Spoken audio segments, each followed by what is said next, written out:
Welcome back to our channel. He was adored by many for his roles as Randy on Home Improvement and Simba in The Lion King. Jonathan Taylor Thomas, however, left Hollywood in 1998 and never returned. For what reason? He was quietly suffering excruciating headaches while filming. He nearly broke due to personal issues and panic episodes brought on by his fame. 25 years later, we finally understand why America's favorite adolescent star decided to go missing. The real name of Jonathan Taylor Thomas was Jonathan Taylor Weiss. In Bethlehem, Pennsylvania, on September 8, 1981. Claudine Gonzalez and Stephen Weiss, his parents, had no idea that their son would grow up to be one of the most well-known teen stars of the 1990s. He chose to change his name when he began performing. In addition to his brother's middle name, Thomas, he retained his first and middle names. It was a combination of his personal and professional identities, not just a stage moniker, which helped him stand out in Hollywood and maintain ties to his family. There was a lot of change in his early years. His family relocated to Sacramento from Pennsylvania when he was 4 years old. They relocated once more a few years later, to Los Angeles this time. With every step, he got closer to the entertainment business. His ability to adapt may have been aided by his early experiences living in many locations. When he was 4 years old, he made a choice that most children wouldn't consider. He adopted a vegetarian diet. He wasn't mimicking someone else or going along with a trend. His belief in animal rights led him to take this action. That conviction just became more pronounced over time. Notwithstanding Hollywood's push, he remained dedicated to making moral decisions and refused to consume anything that had been tested on animals. His mother might have been the source of his social consciousness. She took him to work events frequently and worked with impoverished individuals. Unlike most children his age, he saw things. Responsibility, thankfulness, and making important decisions were among the lessons he learnt. There was more to his vegetarian lifestyle than just eating. It was about leading a life according with his principles. He stood out due to his position on animal rights. Young celebrities rarely discussed topics like ethical shopping in the 1990s. However, Thomas didn't only discuss it. It was his life. His choices as well as his acting were praised by his fans. He wasn't merely a teenage hero. He was a man of conviction. His life took a new turn in 1991. His parents parted ways. He and his mother and older brother relocated to Los Angeles when he was 10 years old. Although the change was difficult, it brought him one step closer to new possibilities. Hollywood was helping him maintain the momentum that his career was already gaining. Despite the difficulties of divorce, Thomas had a solid network of support. In addition to overseeing his career, his mother kept him grounded. But his uncle, Jeff Weiss, was also a significant person in his life. Jeff was an actor and dramatist of renown. He served as a mentor in addition to being a relative.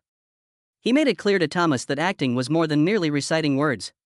He gave him lessons in narrative and the art of the performances that viewers witnessed on film. Thomas had something that many kid actors lacked: a family member in the business. He had someone who knew the business and could help him navigate it. It's possible that Thomas addressed his parts with greater depth than most children his age because of his uncle's influence.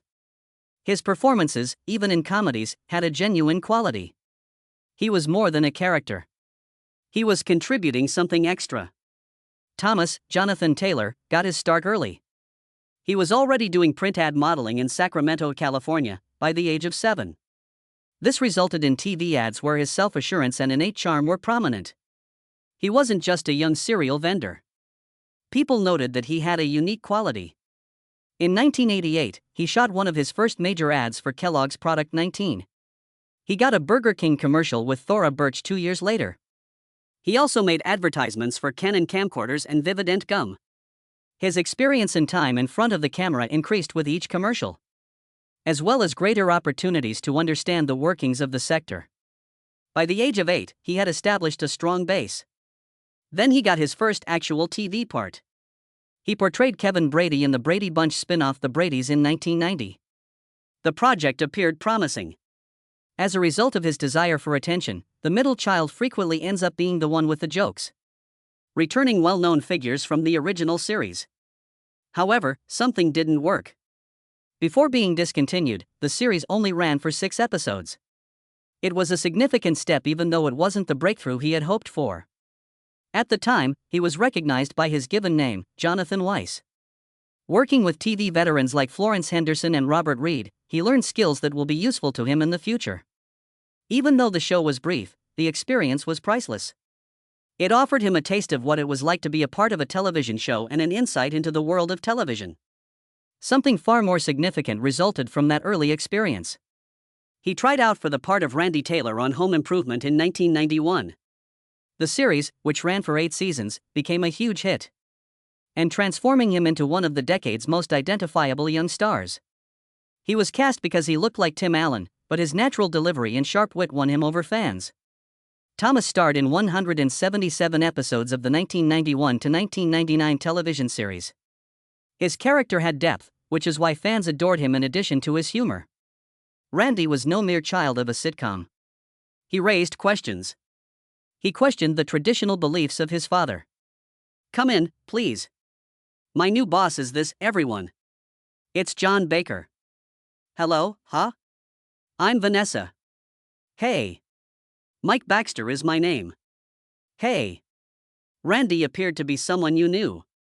He possessed a keen sense of morality and a sharp mind. He was one of the most memorable elements of the play because of that, which made him stand out. He was dedicated about his profession already at the age of 10. Incredibly, but exhaustingly, he managed to balance filming and study. Eventually, that pressure would cause him to stop performing. When he was at his best, Jonathan Taylor Thomas was more than just an actor. He was a sensation. He appears on the covers of magazines like Bop and Tiger Beat on a regular basis. Because of his untidy blonde hair and blue eyes, he became one of the decade's biggest adolescent idols, earning him the nickname JTT from fans.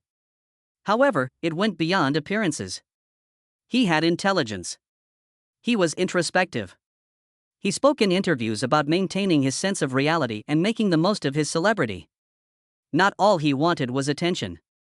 His goal was to convey the correct message. His work extended much beyond home remodeling. He starred in films that were geared toward families, such as I'll Be Home for Christmas, Tom and Huck, and Man of the House. His popularity increased as a result of these assignments, but they also had a price.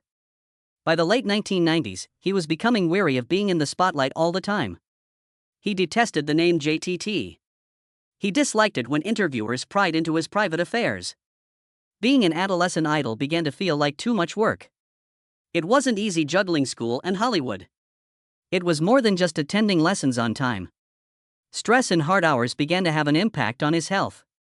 He experienced excruciating migraines, and occasionally he had to film full episodes while coping with them. He acknowledged, "I can't tell you how many shows I've done with full-blown migraine headaches," in an interview from 1994. And he continued. He remained businesslike. But it was becoming more difficult. He decided to quit his job at Home Improvement in 1998. Despite being only 17, he had been working continuously for almost 10 years. Something different was what he desired. His goal was to lead a typical existence. Fans were startled by his leaving, and several cast members weren't thrilled either. For Thomas, however, it was the proper thing to do. He then clarified that he would have died young if he had remained at the show and attempted to pursue my current academic goals. In addition, Jonathan Taylor Thomas debuted as the voice of young Simba in Disney's The Lion King at the age of 12. He first appeared in The Lion King as the voice of a baby Simba. He has been playing Randy on Home Improvement for the past 6 seasons. Beginning July 2nd, he will be featured in the upcoming movie Wild America. Come on, let's look. He was well known at the time for his role as Randy Taylor on Home Improvement, but this role really elevated his career. With 2 Academy Awards and about $1 billion in revenue, the film became an enormous success.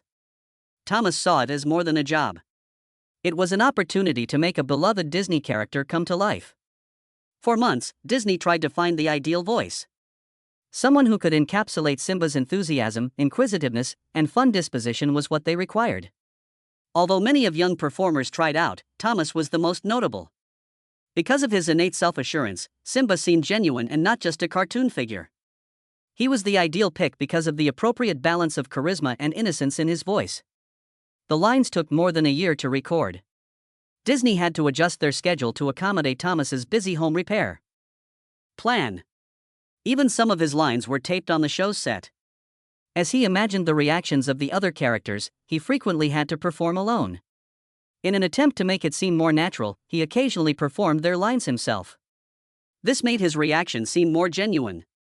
In order for the animators to include aspects of his personality into Simba's character, his facial expressions and body language were also captured. Even Simba's trademark smirk became one of his most identifiable features. The performance was strengthened by Thomas's connections with Simba. Simba was independent, witty, and adventurous, just like his character on Home Improvement. In every situation, he sounded natural because of that familiarity. His voice brought Simba's anxiety, exhilaration, and melancholy to life. Particularly after the stampede, when Simba discovers Mufasa. Thomas provided the animated movie a depth of emotion that made it stand out despite its animation. The Lion King was not merely a popular film. It spread throughout society.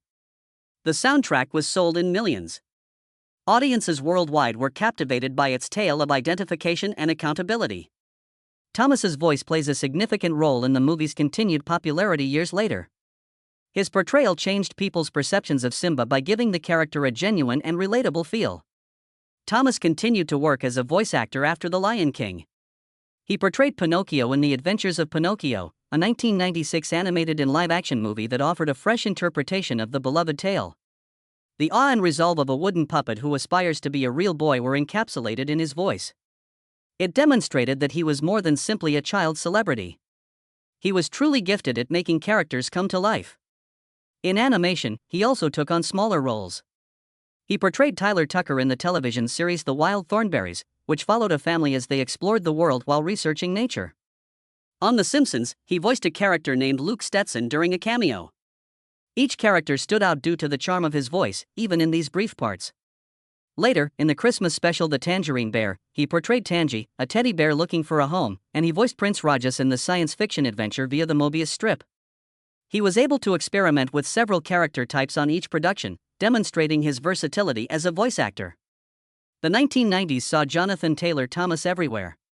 He wasn't only the Home Improvement child. He was playing lively, humorous, and adventurous characters in some of the decade's biggest family films. He was able to try something new in every role. He always made it feel enjoyable, though, regardless of the type of scenario he was in. He portrayed Ben Archer in Man of the House in 1995. A child having a hard time accepting his mother's new partner. Ben was not being amenable to Chevy Chase's attempts to win him over. At first, he made every effort to keep him out of their life by using pranks and tactics to push him away. However, things changed when they were compelled to remain together due to a risky scenario. It wasn't merely a joke. It featured family drama, action, and a lesson in embracing change. Known for his quick-witted humor, Chevy Chase was matched by Thomas, who was sharp, humorous, and self-assured. Reviews for the film were divided, but Thomas was a standout. Because of his certain on-screen persona, every scenario was enhanced. He portrayed someone very different in Tom and Huck that same year. Tom Sawyer was the one this time. The renowned troublemaker from the classic story by Mark Twain. He was not playing mischievous games for amusement. When he and Huck Finn found themselves embroiled in a murder mystery, things quickly became serious. They were evasive, keeping information concealed and attempting to avoid danger at all costs. Action-packed and suspenseful, the adventure film maintained the light-hearted tone of the original tale. Thomas was a fantastic fit for Tom. His charm and boldness were just right, giving the impression that he was the type of young man who could talk his way out of any situation. I don't have much time for it these days, you know. I went straight to school and worked diligently for exams after wrapping up the performance, you know. What grade are you in anyhow, and what about finals? In fact, I'm thrilled to have just completed my freshman year. I get to return the next year. He made another change in the 1997 film Wild America, which was based on a true story. He portrayed the youngest of three brothers, Marshall Stuffer, who embarked on a cross-country nature filming expedition. It was an adventure tale about pursuing lofty goals.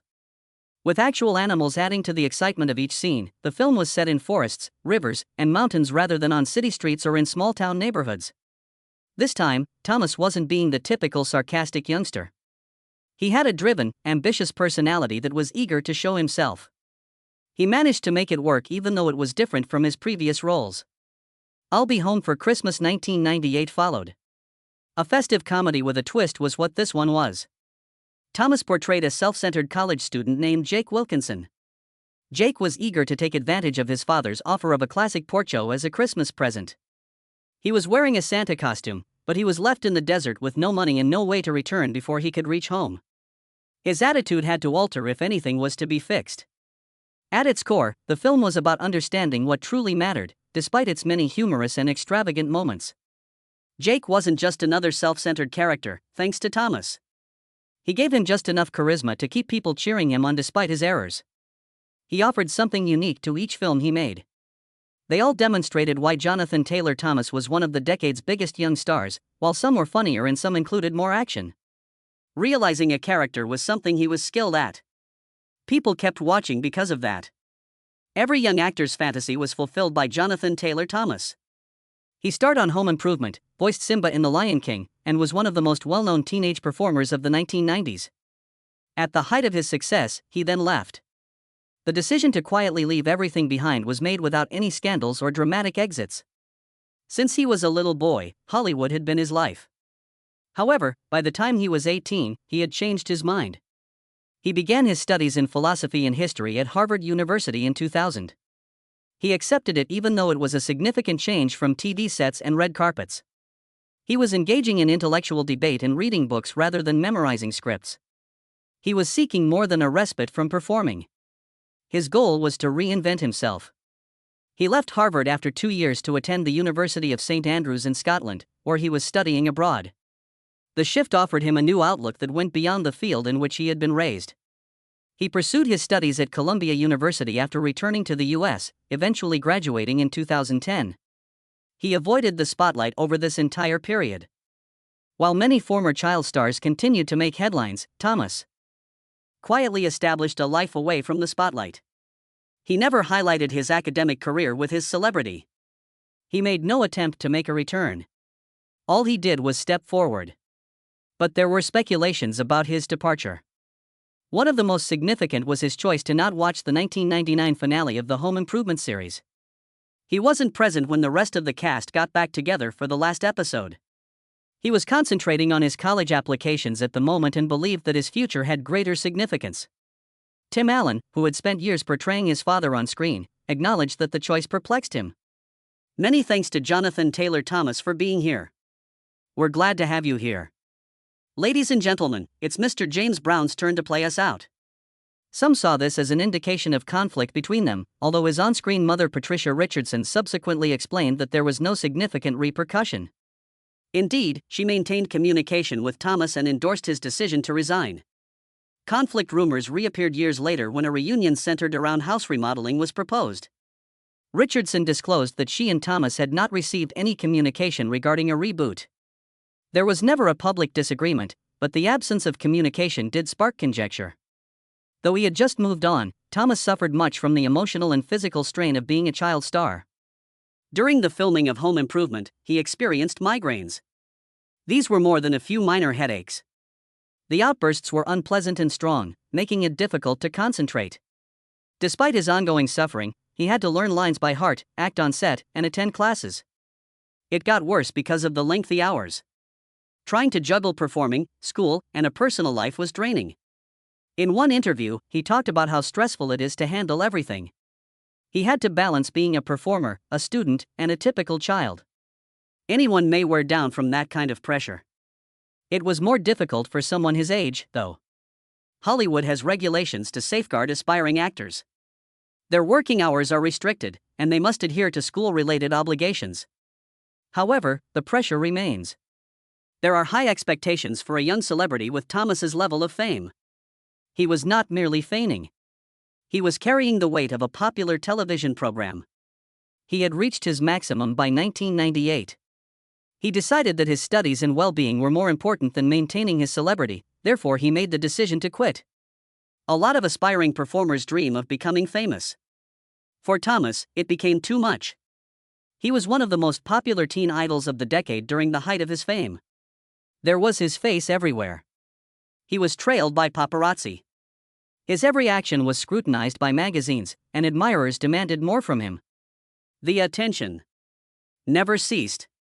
He acknowledged in a 1997 interview that it caused him anxiety. He was aware that fame entails responsibility. Fans were expecting him to do something, but despite his best efforts, he was unable to satisfy everyone. He was affected by that insight. Teen idols are more than simply actors. Being transformed into something greater than oneself is what it signifies. The opinions of your fans are projected upon you. It seems like strangers know you. Initially, it may seem thrilling, but eventually, it becomes oppressive. It was never Thomas's intention to remain in Hollywood permanently. In a 1996 interview, he described the industry as strange and neurotic. Outside of the entertainment industry, he liked to hang out with his buddies. He desired to be authentic rather than a celebrity. In addition, for years, he was the target of rumors regarding his private life. Tabloids and fans were fixated on his personal life, particularly his sexual orientation. He portrayed an identity-challenged character in the Showtime film Common Ground in 2000. People exploited it as fuel for speculation even if it was only a role. His silence just helped the rumors spread because he never addressed them. It was a draining kind of attention for someone who treasured privacy. Every aspect of his life was dissected. People assumed things about him without knowing the truth. He decided on a different course rather than enduring that indefinitely. He disappeared, turned his attention to his studies, and established a private existence. In the early 2000s, he made one of his first significant acting comebacks with Smallville. One of the biggest hits of its era, the show depicted a youthful Clark Kent before he became Superman. In 2 episodes, Thomas played high school student Ian Randall, who had a sinister secret. Compared to the parts he played in the 1990s, it was a stark contrast. He changed from being the witty home improvement kid to something more sinister. He had a character that could clone himself, which created a gripping plot. The little part showed that he was capable of handling more than just sitcoms. In 2005, a few years later, he made a fleeting but noteworthy appearance in Veronica Mars. With a devoted following, the show was renowned for its incisive writing and intriguing storylines.